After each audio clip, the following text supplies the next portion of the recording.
সুপ্রিয়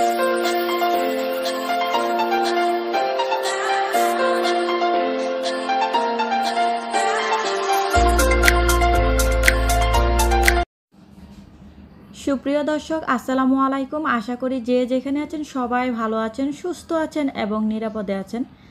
আজকের পর্বে থাকছে ভীষণ মজাদার কচুরলতি দিয়ে গলদা চিংড়ি রেসিপিস বাই নাবিল মামাম চ্যানেলে আপনাদের সবাইকে আরও একবার স্বাগতম জানিয়ে আমি আজকের রেসিপি শুরু করছি।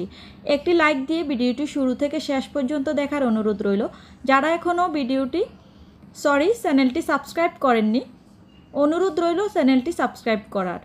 আমি 500 গ্রামের মতো কচুরলতি নিয়ে খুব ভালোভাবে কেটে পরিষ্কার করে নিয়েছি। এখন লবণ দিয়ে মেখে 2 মিনিটের জন্য রেখে দেব, যেন রান্না শেষে লতিটা আস্তে আস্তে থাকে, গলে না যায়, খুব সুন্দর মোমের মতো সিদ্ধ হয়ে যায়। নরম হয়ে গেলে লতি খেতে একদমই ভালো লাগে না, তাই আমি লবণ দিয়ে মেখে রেখে দিয়েছি যেন ছড়া ছড়া হয় রান্নার পরে। এখন আমি কাঁচামরিচ নিয়ে নেব ঝাল পছন্দ মতো। আমি কাঁচামরিচ দিয়ে রেসিপি তৈরি করতে পছন্দ করি। সবজির রেসিপিগুলো সবাই কম বেশি জানেন আমার চ্যানেলের ভিডিও যারা ফলো করেন। পেঁয়াজ হাফ কাপের থেকে একটু বেশি পরিমাণ নিয়ে ব্লেন্ডারে ব্লেন্ড করে নেব। 2 মিনিট রেখে দিয়েছিলাম লবণ দিয়ে মেখে কচুরলতিটাকে। তারপর আমি খুব ভালোভাবে কষলে ধুয়ে পরিষ্কার করে নিয়েছি। গলদা চিংড়ি মাছ আমি এখানে 300 গ্রামের মতো নিয়েছি। আমার হাতের কাছে গলদা চিংড়ি ছিল, তাই আমি আজকে বড় চিংড়ি দিয়ে রান্না করব। সবসময় ছোট বড় কচু চিংড়ি দিয়ে রান্না করি। আপনারা যে কোনো চিংড়ি দিয়ে রেসিপিটা তৈরি করতে পারবেন। কম বেশি আমরা সকলেই রান্না করতে পারি। যারা জানেন না আমার রেসিপিটা তাদের জন্য। হয়তো আমার থেকে অনেক ভালো রান্নাও আপনারা করতে পারেন, তবু আমি যেটুকুনি পারি, যেহেতু কুকিং চ্যানেল, আমি আমার রেসিপি আপনাদের সঙ্গে শেয়ার করতেছি। আমি চিংড়ি মাছগুলোকে খুব ভালোভাবে ধুয়ে কেটে পরিষ্কার করে নিয়েছি।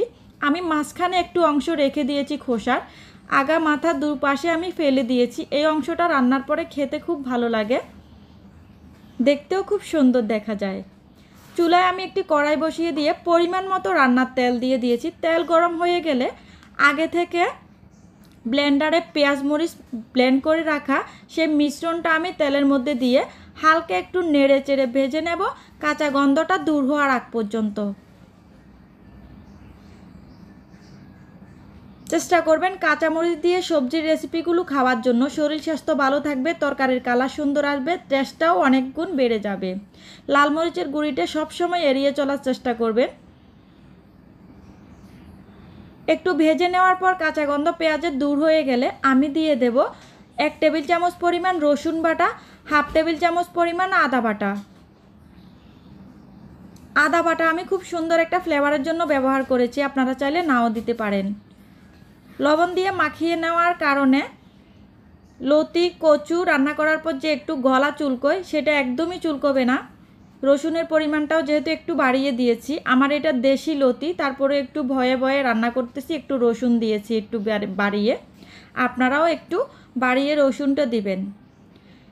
আদা রসুনটা একটু ভেজে নেওয়ার পর আমি এখানে ধনিয়ার গুঁড়ি হাফ টেবিল চামচ পরিমাণ, হলুদ গুঁড়ি হাফ টেবিল চামচ পরিমাণ, লবণ স্বাদ মতো দিয়েছি।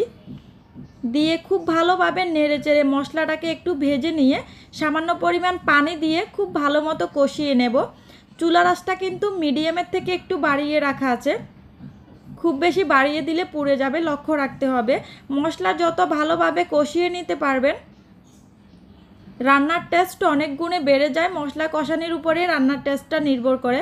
চেষ্টা করবেন খুব ভালোভাবে একটু সময় নিয়ে মশলাগুলোকে, যে কোনো রান্নার মশলা কষিয়ে নেওয়ার জন্য।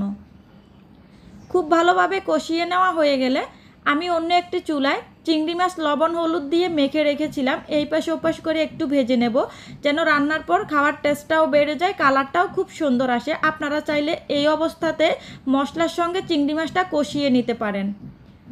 আমার কাছে এইভাবে রান্না করলে খুব বেশি ভালো লাগে, যেহেতু এটা বড় চিংড়ি মাছ তাই আমি ভেজে নিয়েছি। ছোট চিংড়ি হলে মশলার সঙ্গে কষিয়ে নিতাম। আমি এই পাশ ওপাশ করে চিংড়ি মাছগুলোকে খুব ভালোভাবে একটু হালকা দাগ দাগ করে লালচে করে ভেজে নেব, তাতে করে খুব সুন্দর একটা ফ্লেভার আসবে, দেখতেও অনেক সুন্দর কালার আসবে। খুব ভালোভাবে যখন চিংড়ি মাছটা ভাজা হয়ে যাবে, আমি ভাজা চিংড়ি মাছটা মশলার সঙ্গে দিয়ে আরও কিছুক্ষণের জন্য মশলাটাকে কষিয়ে নেব। একটু সময় নিয়ে কষিয়ে নিলে খুব সুন্দর একটা ফ্লেভার আসবে।